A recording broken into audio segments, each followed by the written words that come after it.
क्या भारत में smart city की जो परिभाषा है वो अब सिर्फ इंफ्रास्ट्रक्चर और रैंकिंग तक सिमट के रह गई है, जबकि बुनियादी जरूरतें अभी भी पीछे छूट रही हैं? मोहन भाई, अगर स्मार्ट सिटी का दायरा या स्मार्ट सिटी का लेवल दूषित पानी है तो हमें देश में कहीं स्मार्ट सिटी नहीं चाहिए। हमको लगता है कि हमें हैंडपंप से मिलने वाला पानी ठीक था जो पहले मिला करता था। हम नदी और बम्बा और नहरों का पानी पी लिया करते थे, कभी कोई नहीं मरता था। हमारे बुजुर्गों ने भी पिया है, खूब कुएं से पानी निकाल के पीते थे लोग, कोई नहीं मरा। लेकिन निश्चित रूप से उस समय भी कुएं में अगर कोई बीमारी आती थी, समय समय पर दवा डाली जाती थी, जिससे तमाम चीजें निश्चित रूप से जो बीमारियां आ रही वो खत्म हो जाए। दूसरी बड़ी बात, जिस तरह से कांग्रेस के प्रवक्ता ने बताया, मुझे लगता है कि निश्चित रूप से बड़ी बात है कि जिस पाइपलाइन को बिछाया गया, क्या उसका रीटेंडर हुआ, क्या उसको दोबारा मरम्मत किया गया ना? जो हो गया वो हो गया, उसके ऊपर सड़कें बनाए जाओ, बिल्डिंग बनाए जाओ, कोई मतलब नहीं है। स्मार्ट सिटी का मतलब यह है कि जबकि आपने भी देखा होगा नीरज जी, आपने भी देखा होगा, मैंने भी देखा है और पवन जी ने भी देखा होगा ये सारी चीजें कि एक नई सड़क बनाई जाती है, 6 महीने के बाद वही पाइपलाइन डालने के लिए फिर से उसको खोद दिया जाता है।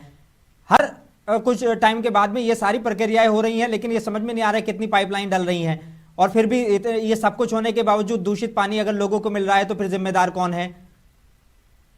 निश्चित रूप से दूषित पानी मिल रहा है तो वहां का नगर निगम जिम्मेदार है, वहां की नगर पालिका जिम्मेदार है, वहां का विधायक जिम्मेदार है, वहां का सांसद जिम्मेदार है, वहां की सरकार जिम्मेदार है। जिम्मेदारी किसकी है? सत्ता में जो लोग बैठे उनकी जिम्मेदारी है। तो सत्ता में जब आप हैं तो आपकी जिम्मेदारी नहीं है कि हमारे यहाँ का पाइप भी खराब हो गया होगा, नगर निगम क्या कर रहा था, सो रहा था क्या?